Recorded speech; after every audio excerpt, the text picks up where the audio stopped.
नाज़रीन आदाब, special podcast में आपका इस्तकबाल। मैं हूं आपका मेज़बान तबरेज़ मदनी। नाज़रीन, आप जानते हैं इस सीरीज़ में हम बात कर रहे हैं सस्टेनेबिलिटी की, हम बात कर रहे हैं एनवायरनमेंट की, एनवायरनमेंट को प्रिजर्व करने की हम बात कर रहे हैं। और आज भी हम बात करेंगे इसी हवाले से। और आज हमने वाटर बॉडीज़ पर बात करनी है और इस पर बात करने के लिए आज हमने स्टूडियो में मदऊ किया है हमारी अपनी जम्मू कश्मीर की बेटी, water queen of India.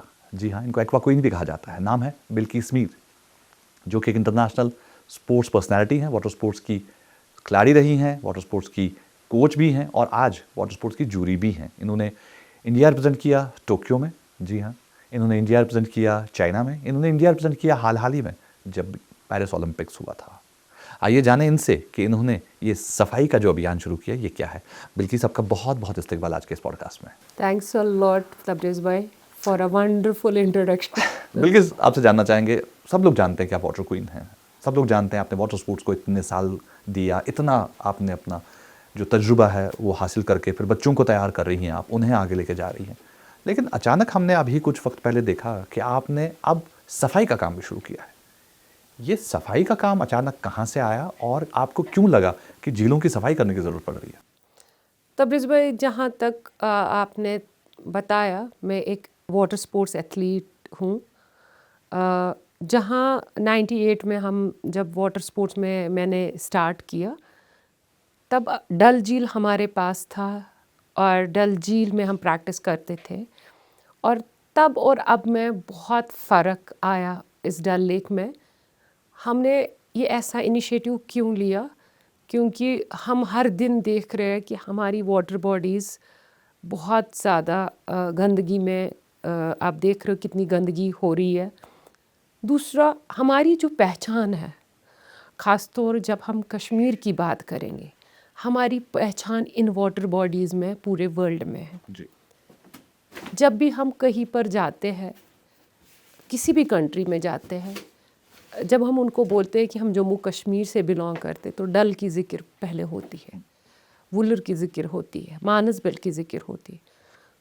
But कुछ अरसों से ये देखा जाएगा, क्योंकि हमारा हर दिन वाटर बॉडीज़ में जाना, प्रैक्टिस करना, ये हमारा हर दिन का मामूल है। जी। हमने देखा कि वाटर बॉडीज़ में जो वाटर क्वालिटी 98 की बात करें या 2003 तक करें, आज वो वाटर क्वालिटी उसमें नहीं रही। क्लीननेस सिर्फ ये ऑर्गेनाइजिंग में इसमें नहीं होना चाहिए। It should not be a project, it should be a daily practice.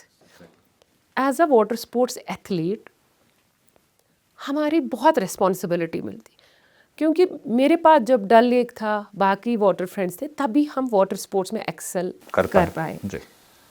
मुझे कहीं ना कहीं ऐसा डर लगता है, कहीं ना कहीं, कि जो हालत हमारी वाटर फ्रेंड्स की है, अगर वाटर नहीं रहा, वाटर बॉडीज़ नहीं रहे, वाटर फ्रेंड्स नहीं रहे, तो वाटर स्पोर्ट्स को भी खदशा जाहिर हो सकता है। हमने ये अहद कर लिया, हर सैटरडे हमारा लॉन्ग ट्रेनिंग रहता है। Every Saturday we will clean जहाँ हमारा प्रैक्टिस एरिया है। अभी हमने ये इनिशिएटिव पोखरबल से स्टार्ट किया है। हर एक एथलीट को मैंने ये बताया क्यों, कितना इम्पोर्टेंट है। मुझे लगता है कि जैसे हमारे मज़हब में भी है कि सफाई आधा ईमान है। आप जब हम अपने घर को साफ़ रख सकते, अपने जिस्म को साफ़ रख सकते, हमारे सराउंडिंग्स को साफ़ रखना बहुत ज़्यादा इम्पोर्टेंट बनता है। ये हर एक सिटीज़न की रिस्पॉन्सिबिलिटी। हमारे सराउंडिंग में क्या है?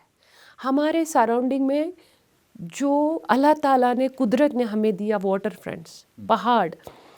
तबरेज़ भाई, हम हर सैटरडे हिल रनिंग के लिए जाते हैं। जब हम शंकराचार्य वाला पैच रनिंग के लिए जाते, आज मैंने वहाँ तक देखा कि बहुत बड़े बड़े पॉलीथीन के ढेर पहुँच चुके हैं वहाँ पर। देख लीजिए, मैं रिक्वेस्ट करूँगी, अगर हम बड़ा इनिशिएटिव नहीं ले पा रहे, छोटे छोटे इनिशिएटिव हमारे माहौल को साफ़ रखने में बहुत मायने रखता है।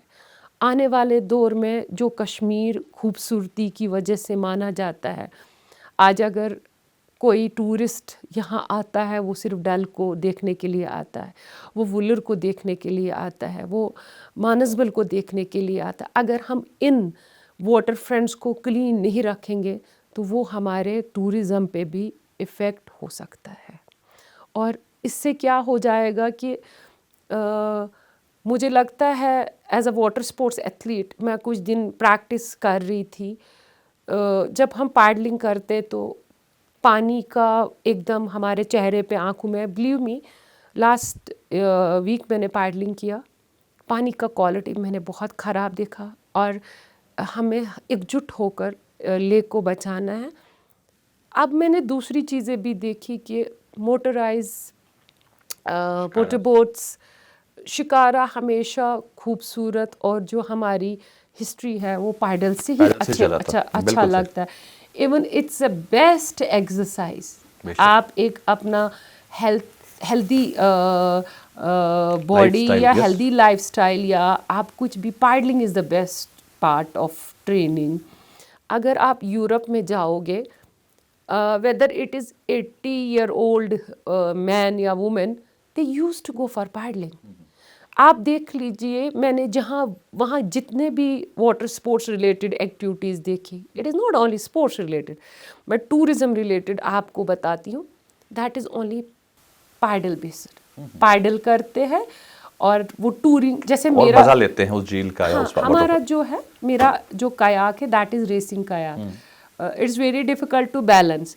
बट जब हम बात करेंगे touring kayak, they have a such kind of touring kayak, उसमें वो फूड भी रखते हैं, उसमें वो स्पेस होती है, खाना रखते हैं और वो इजीली बैलेंस हो करने जाता है। के कोई भी टूरिस्ट आकर पैडल कर सकता है। एक तो वो उस लेक को साफ करने में मदद करता है, बिकॉज जब आप पैडल करते हो पानी का मूवमेंट जितना होगा उतना पानी आपका साफ होता है। साफ रहेगा।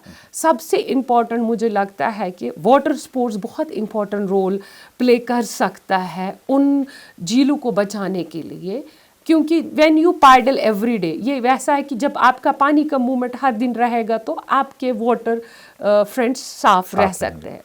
तो यही मैंने यूरोपियन कंट्रीज़ में देखा, वहाँ पैडल बेसिस स्पोर्ट्स बहुत ज़्यादा है, whether it is professional sports, whether it is touring वाला। बट यहाँ मैंने कुछ सालों में ये देखा, मोटराइज बोट्स डल झील में बहुत ज़्यादा बढ़ रहा है, नंबर बहुत इंक्रीज़ हो रहा है।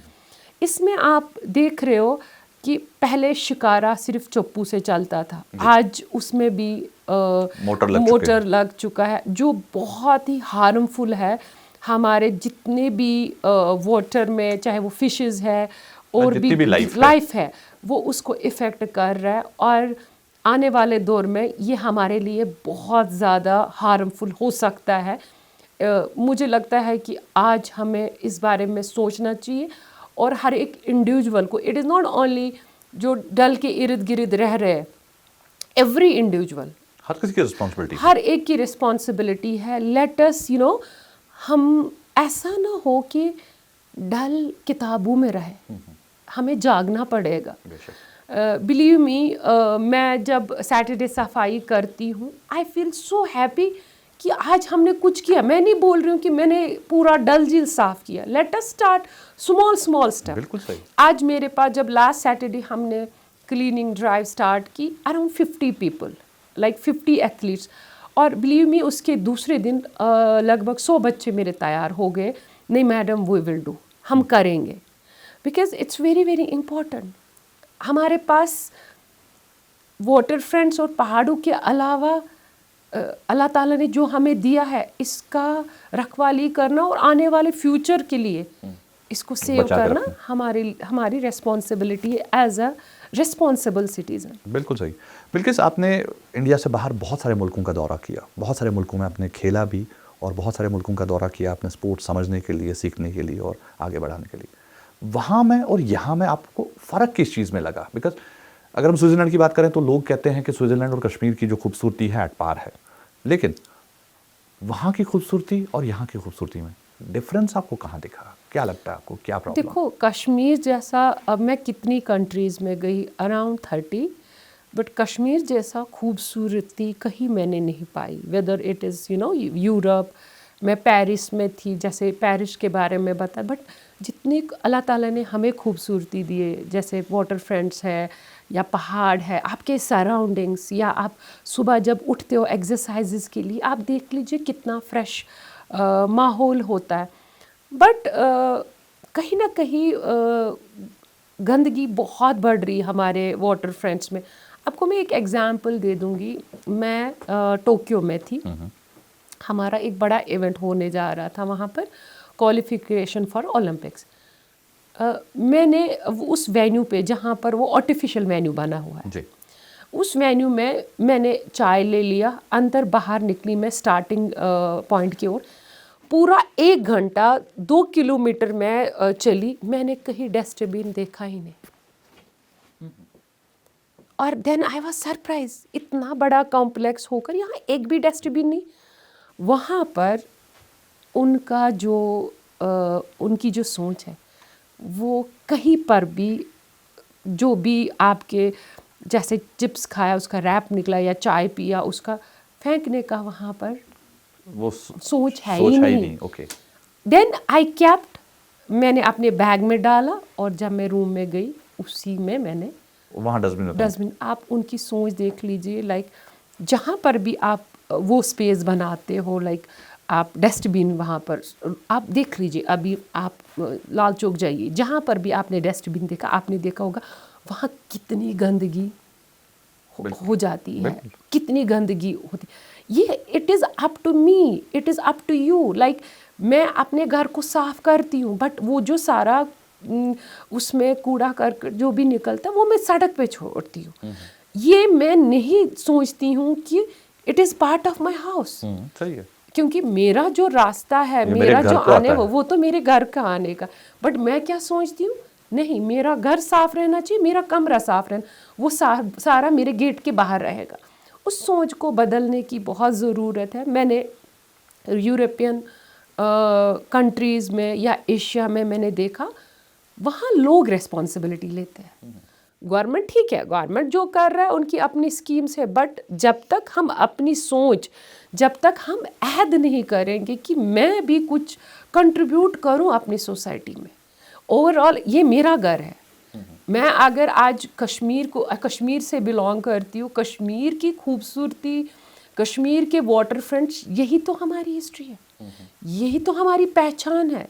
And 70% is water, right. So अगर हम नेचर के साथ छेड़छानी करेंगे, मुझे लगता है आने वाला फ्यूचर हमारे लिए बहुत ही मुश्किल हो सकता है। बीमारियों को हम दस्तक दे देंगे। ये नहीं कि मैं अपने घर को साफ़ रखूँगी, अपने बॉडी को साफ़ रखूँगी, बट अपने सराउंडिंग्स में नहीं देखूँगी।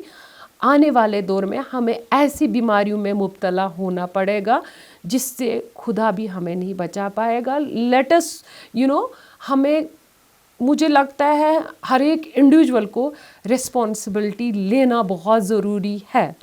स्वच्छ भारत आप देख लीजिए, ऑनरेबल प्राइम मिनिस्टर ने जो बहुत बड़ा इनिशिएटिव, मगर हम इस मूवमेंट को कब कामयाब कर सकते हैं, जब इसमें पब्लिक पार्टिसिपेशन होगी। मैंने पहले ही बोला, cleaning and organizing should not be only a project. We are doing this project, like मैं डल को इतना साफ, it should be a regular practice. Then only हम अपने नेचर को बचा सकते हैं, और this is the right time हमें जागना पड़ेगा। बेशक। बिल्कुल, जिस तरह से आपने अभी ये इनिशिएटिव लिया है कि आप हर सैटरडे को क्लीननेस ड्राइव्स करती हैं, डल की आपने अभी बात की, या आपने इससे पहले पोखरेबल की बात की कि आपने पोखरेबल से शुरुआत करी, अब आप और ज़्यादा लोगों को इसमें कैसे जोड़ेंगी, किस तरह से इस मुहिम को आप आगे लेके जाएंगी? मैंने अभी स्कूल्स में जाना स्टार्ट किया। I am grateful to doctor Masrat ji, she is principal of Nahpura. मैंने उसको बताया कि आपके सराउंडिंग, आपके स्कूल के इर्द गिर्द आपका बाबडम आता है, आपका पोखरेबल आता है, let us join hands together. हम उसको, उनके स्टूडेंट्स को लिए उनको अवेयरनेस करें, और ऐसे ऐसे करके स्कूल्स में और बहुत सारे लोग इसमें जुड़ रहे। बट मुझे लगता है कि यंग जनरेशन इसमें बहुत इम्पोर्टेंट रोल प्ले कर सकती है, और मुझे लगता है कि जैसे हमने पोखरिबल का इनिशिएटिव ले लिया है, लावड़ा तो काम कर रहा है, बट आपको मैं एक चीज़ बताती हूँ, मैंने इंटीरियर डल में मैं गई हूँ अंदर। आप अभी देख रहे हो चार चिनार, आप देख रहे हो नेहरू पार्क, ये तो बिल्कुल बेटर पोजीशन में है। बट मैं पैडल करते करते अंदर रैनावारी साइड से गई हूँ, पूरा अंदर जो वो कांडमाला एंड वो जो पूरा अंदर वाला इंटीरियर डल है, वहाँ बहुत ज़्यादा हमारी वाटर बॉडी पोल्यूटेड है। और वहाँ के जो इर्द गिर्द लोग हैं, जो मैंने देखा, मेरे बहुत सारे फ्रेंड्स डॉक्टर्स हैं, उन्होंने बोला कि like asthma and jaundice, it is like वहाँ उस एरिया में कॉमन हो चुका है। सो मुझे लगता है कि हम लावड़ा या SMC, let us work together, aim and object, there should be a कि मुझे ये काम करना है, ये नहीं, it should not like मैंने एक रील अपलोड किया और उसके बाद भूल गए, नहीं। तो it should be a regular practice. और ये पोखरिबल से स्टार्ट हुआ, और मुझे जो हमारा डिस्ट्रिक्ट यूनिट बारामूला में है, मैंने उनसे भी बात की, दे विल डू वुलरवाला, मानसबल एंड खासतौर पोखरिबल इज़ चैलेंजिंग। और अगर पोखरिबल हमसे साफ़ होगा तो हम और भी इनिशिएटिव इसमें ले सकते हैं। ठीक है, हम भी दुआ करेंगे कि आपने जो इनिशिएटिव लिया है इसमें आपको अल्लाह ताला कामयाब करे, और हम सबका साथ आपके साथ है। आखिर पर कोई मैसेज देना चाहेंगे हमारे देखने वालों के लिए, कि खासकर जम्मू कश्मीर की आवाम के लिए? तबरेज़ भाई, मैं यही बोलूँगी कि Dal lake is lifeline for me. Dal lake नहीं होता तो शायद ये बिल्किस का सफ़र जो पेरिस तक का है नहीं हो पाता। मैंने यही लिया है कि जीत और हार आप पर निर्भर है। बिल्कुल। ठान लोगे तो, अगर मैंने ठान लिया नहीं मैं नहीं कर सकती, तो हार जाओगे। ठान लोगे तो जीत जाओगे। बिकॉज वो बोलते हैं ना कि मैं अकेले चला था ना जान पे मंजिल मगर बेशक। हाँ, अगर आपके इरादे बुलंद, आपके इरादे नेक है और आप कुछ करना चाहते हो, मुझे लगता है कि अल्लाह ताला भी आपको साथ देगा। और मैं यही यंग जनरेशन से ये कहना चाहती हूँ, जितने भी वाटर फ्रेंड्स हैं, या अगर आप ट्रैकिंग के लिए जाते हो, वहाँ प्लीज़ एंड प्लीज़ पॉलीथीन को वहाँ तक मत ले जाइए। क्योंकि मैंने मामनेट में मैं ट्रैक करती हूँ, वहाँ देखा बहुत ज़्यादा गंदगी हो चुकी है, या अपना शंकराचार्य वाला है। We can play very important role. मैं सभी से गुजारिश करूँगी, इस मुहिम में जुट जाइए हमसे, और हम अपनी जो हमारा कश्मीर खूबसूरती और इन वाटर फ्रेंड्स की वजह से मशहूर है दुनिया में, ऐसा ना हो कि कल को डल और वुलर किताबों में रहे। हमें जागना पड़ेगा। Let us work together. Bilkis, आपका बहुत बहुत शुक्रिया आज के स्पेशल पॉडकास्ट को अपने वक्त देने का, और आपने जो बातें कहीं, हमें पूरी उम्मीद है कि देखने वाले उस पर अमल ज़रूर करेंगे, और इंशाल्लाह बहुत जल्द ये जो छोटी सी एक कोशिश आपने शुरू की है, ये एक बहुत बड़ी एक कैंपेन बनेगी, और इंशाल्लाह बहुत जल्द हम अपने मकसद में कामयाब होंगे। Thanks a lot. आपको हमारी तरफ से बहुत बहुत शुक्रिया, और all the very best for your future. Thank you so much. तो नाजरीन, ये थी बिल्किस मीर, हमारी वाटर क्वीन, जिनसे आज हमने बात की और जाना कि किस तरह से इन्होंने ये जो लेक्स को साफ़ करने की मुहिम है उसको छेड़ा है, और हमें उम्मीद है कि ये अपने इस मुहिम में कामयाब होंगी, और हम सब लोग जुड़कर ये मुहिम कामयाब बनाएंगे।